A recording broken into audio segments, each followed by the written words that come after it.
Hey there. Today we're learning about the phrase be mixed up with somebody.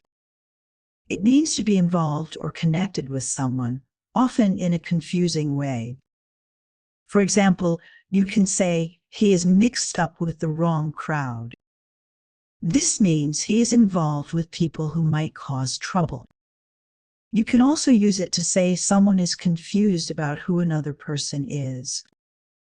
Like, people get mixed up with him because he looks like someone else.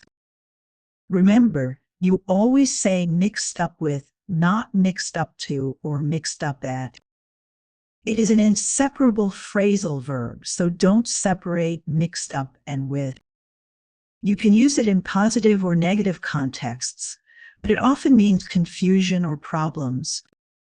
For example, she is mixed up with some interesting people at work. Or he was mixed up with the scandal even though he wasn't involved. Be careful not to mix it with mix somebody up, which means to confuse two people or things.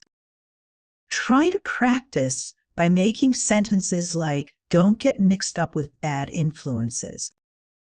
That's it for today. Keep practicing and you'll get better with phrasal verbs. Thanks for watching. See you next time.